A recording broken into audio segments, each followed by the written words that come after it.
For 30 years, intensive care paramedic and author Mark Belchamber has been caring for those in need. You see the absolute worst of things and the absolute worst of people, and you see the absolute best and the absolute best of people.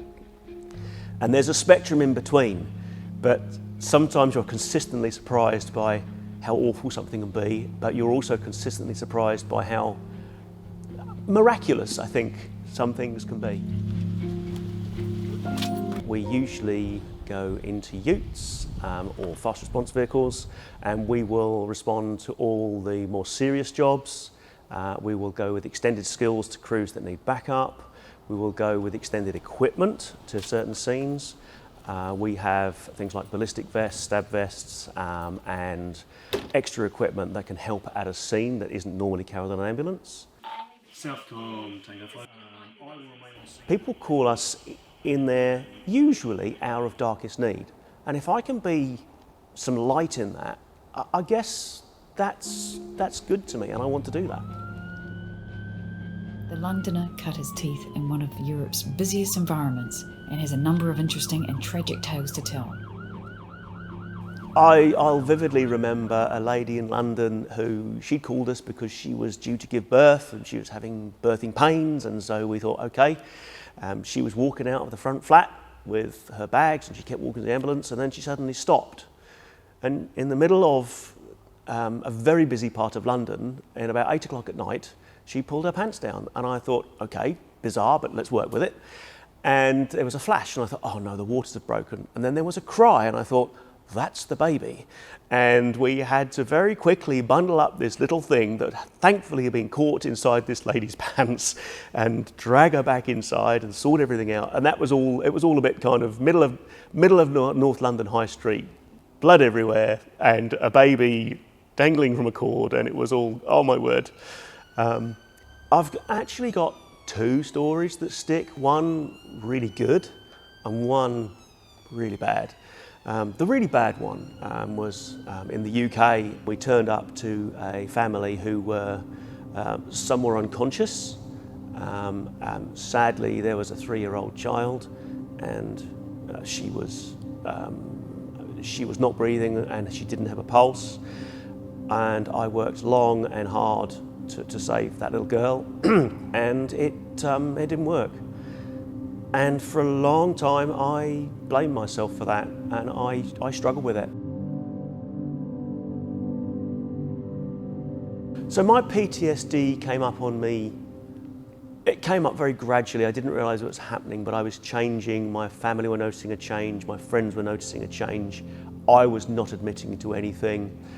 And in 2005, it was all becoming too busy. My work-life balance was poor, entirely my fault, and I ended up moving to New Zealand. After relocating to Taranaki with his family, Mark continued working as a paramedic, but a new life wasn't enough to subdue the trauma he faced every day. To make sense of it all, he started the healing process by writing that all down in a book called The Guts of It. Push analyze. It was part of the healing process. I went to a very, very dark place. It was very ugly for over a year. I wrote it as a result of my PTSD. I did this job for too long, too many things started sticking, and I fell over, I succumbed to PTSD. Mark decided to take time off work so that he could focus on himself and get the help he needed for PTSD. It took me 18 months or so to recover back to a place where I could go back to work healthily. PTSD is nasty, and you can recover from it, but it's always there in the background. You have to learn to live with it. Megan Stewart, Area Operations Manager for Hatohone, St John's, Taranaki, understands the toll of the job. When you go from being present at birth to being with somebody when they pass away, you know, our job's a privileged role, but with that comes the toll. And we have so many services, you know, collegial support, our clinical support officers, our critical care paramedics, the importance of debriefing, defusing, anything that somebody needs some help with. But the key is that that person needs to put their hand up and know that it's okay to say that they've got some challenges and they might need a bit of assistance. Yeah. All of my colleagues will have different interpretations of what hurtful means, but all of us will have been to something that will have brought tears to our eyes, that will have really, really hurt. And if I could change one thing, it would be perhaps taking some of that away. Back on the job in New Plymouth, Mark is enjoying the quaint differences between the hustle and bustle of London and rural life in Aotearoa. In New Zealand, you get the rural response, and I had a colleague who was along at least an hour out, and he had a rural response pager, and so he responded to a call while we responded from an hour away in the town, and his closest mode of transport was the horse he was riding on, and so he rode up the beach and he cared for this patient while we were an hour away and got there and handed over, and it was that's just you just wouldn't get that in the UK. On the flip side, there's a lot of tenements and flats and large blocks of flats in the UK, and some of those, some fairly dodgy activity goes on, and I accidentally came across a fairly major arms deal going on in the corner of somewhere as I was going to a patient. And then you just hope and pray that the uniform says, I am neutral, I am going to do nothing, I have not seen, I am not looking at you, please let me go. And then as you round the corner, there's this just massive sigh of relief, and then you just want to run. We really didn't think that we would ever see Mark back at work, to be honest. What he has achieved is truly amazing, and that is an absolute example of Mark and himself, his tenacity, his personality. We all think that we're 6 foot tall and a little bit bulletproof, but we're human, you know. I think one of the most important things to realise is that sometimes you desperately want to make a difference and you can't, and you have to be okay with that.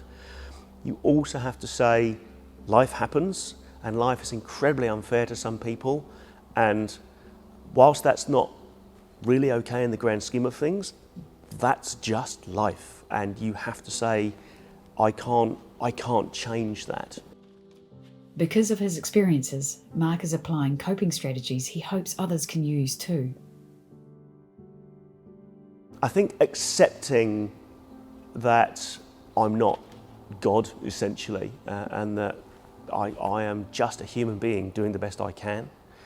And I think for me, protecting myself is also about using the strategies that I've got, that I've had from my clinical psychologist, and saying, actually, this is how I'm going to respond, this is how I know it's going to affect me, and this is how I know that I need to think and react to keep myself safe. We're super proud, we love having him back, and he continues to provide exemplary care to our patients and communities, but also to the staff now, which is a bit of a game changer, really. This has been the best career. I have loved it. I've been so well supported and loved by my family, by my 2 daughters and my wife. And I would not be the person I am today, and I would not have got where I am today without them always behind me. And I think it's really important to acknowledge the importance of family, the importance of support. And some people don't have that. But that, for me, has been seminal. Although there are many fraught times working as a paramedic, there are also plenty of unexpected moments. We'd been told by a care facility that he died, and we took all our gear in and were just about to start resuscitation. He did look dead, I have to be honest. And as soon as we touched him, he sat bolt upright and said, "What are you doing?" And well, what happened here? You should be dead. And he said, I was tired, I went to sleep, and I took my hearing aids out so I couldn't hear you. And I said, and he said, "What are you doing here?" And I didn't really want to say we were about to start CPR because we thought you were dead. And he said, do you, I said, well, we come round just to check you were okay. He said, "Oh, that's a good service, it's just an ambulance service offering, and will you come next week?" And I said, "No, probably not, but if you need us, we're here."